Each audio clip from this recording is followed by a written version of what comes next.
ನಮಸ್ಕಾರ ಸ್ನೇಹಿತರೆ, ಎಲ್ಲರಿಗೂ ನನ್ನ ಚಾನೆಲ್ಗೆ ಸುಸ್ವಾಗತ. ನಿಮ್ಮ ಮನೆ ಬಾಗಿಲಿಗೆ ಇತ್ತೀಚೆಗೆ ಅಂಟಿಸಿರುವ ಈ ಸ್ಟಿಕ್ಕರ್ ಅನ್ನು ನೋಡಿ ನೀವು ಆಶ್ಚರ್ಯಪಟ್ಟಿದ್ದೀರಾ? ಏಕೆ ಈ ಸ್ಟಿಕ್ಕರ್ ಅನ್ನು ಅಂಟಿಸಲಾಗಿದೆ, ಇದರ ಅರ್ಥವೇನು ಎಂದು ಈ ಒಂದು ವಿಡಿಯೋದಲ್ಲಿ ಸಂಪೂರ್ಣವಾಗಿ ಹೇಳಿದ್ದೇನೆ. ಹಾಗಾಗಿ ವಿಡಿಯೋವನ್ನು ಕೊನೆವರೆಗೂ ನೋಡಿ. ಕರ್ನಾಟಕ ಸರ್ಕಾರದ ನಿರ್ದೇಶದಂತೆ ಸಾಮಾಜಿಕ ಮತ್ತು ಶೈಕ್ಷಣಿಕ ಸಮೀಕ್ಷೆಯನ್ನು ನಡೆಸಲಾಗುತ್ತಿದೆ.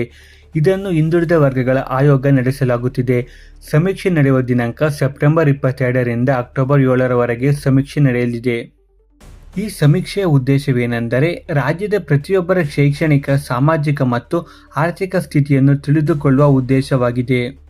ಹಾಗಾಗಿ ರಾಜ್ಯದಲ್ಲಿ ಪ್ರತಿಯೊಂದು ಮನೆಗೆ UHID ಸ್ಟಿಕ್ಕರ್ ಅನ್ನು ಅಂಟಿಸಲು ಪ್ರಾರಂಭವಾಗಿದೆ. ರಾಜ್ಯದಲ್ಲಿ ಮೆಸ್ಕಾಂ ಇಲಾಖೆಯಿಂದ ರಾಜ್ಯದ ಪ್ರತಿಯೊಂದು ಮನೆಗೂ UHID ನಂಬರ್ ಅನ್ನು ಜನರೇಟ್ ಮಾಡಿ ಅಂಟಿಸಲು ಕಾರ್ಯಕ್ರಮ ನಡೆಯುತ್ತಿದೆ. ಆಯೋಗದ ಸಿಬ್ಬಂದಿ ಅಂದರೆ ಗಣತಿದಾರರು ಪ್ರತಿ ಮನೆಗೆ ಭೇಟಿ ನೀಡುತ್ತಾರೆ ಮತ್ತು ನಿಮ್ಮ ಮನೆ ವಿದ್ಯುತ್ ಸಂಪರ್ಕ ಆಧಾರ್ ಸಂಖ್ಯೆಯ ಆಧಾರವಾಗಿ ಬಳಸಿಕೊಳ್ಳುತ್ತಾರೆ. ಹೀಗೆ ಮಾಡುವುದರಿಂದ ಯಾವುದೇ ಮನೆಯು ಸಮೀಕ್ಷೆ ವ್ಯಾಪ್ತಿಯಿಂದ ಬಿಟ್ಟು ಹೋಗದಂತೆ ಖಚಿತಪಡಿಸಿಕೊಳ್ಳುತ್ತಾರೆ. ಹೀಗೆ ಜನರೇಟ್ ಮಾಡಿದ ಎಲ್ಲ ಮನೆ ಐಡಿಗಳನ್ನು ಕೊನೆಗೆ ಒಟ್ಟುಗೂಡಿಸಿ ಆಯೋಗವು ಪ್ರತಿ ಪ್ರದೇಶವನ್ನು ನಿರ್ದಿಷ್ಟ ಗಣತಿ ಬ್ಲಾಕ್ಗಳನ್ನಾಗಿ ವಿಂಗಡಿಸಲಾಗುತ್ತದೆ.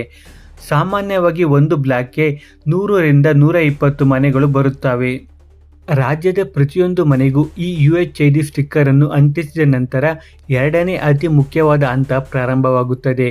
ನೇಮಕಗೊಂಡ ಗಣತಿದಾರರು ಇದೇ ಸೆಪ್ಟೆಂಬರ್ 22ರಿಂದ ತಮಗೆ ನಿಗದಿಪಡಿಸಿರುವ ಬ್ಲಾಕ್ನ ಮನೆಗೆ ಭೇಟಿ ನೀಡಿ ವಿವಿಧ ಪ್ರಶ್ನೆಗಳನ್ನು ಕೇಳುತ್ತಾರೆ. ಆ ಪ್ರಶ್ನೆಗಳು ನಿಮ್ಮ ಕುಟುಂಬಕ್ಕೆ ಸಂಬಂಧಿಸಿರುತ್ತದೆ. ನಿಮ್ಮ ಹೆಸರು, ವಯಸ್ಸು, ವಿದ್ಯಾಭ್ಯಾಸ, ಹಾಗೆ ನಿಮ್ಮ ಆದಾಯ, ಉದ್ಯೋಗ ಏನು, ನಿಮ್ಮ ಆರ್ಥಿಕ ಸ್ಥಿತಿ ಹೇಗಿದೆ, ಅದರ ಜೊತೆಗೆ ನಿಮ್ಮ ಧರ್ಮ, ಜಾತಿ, ಉಪಜಾತಿ ಹೀಗೆ ಮುಂತಾದ ಪ್ರಶ್ನೆಗಳನ್ನು ಕೇಳಬಹುದು.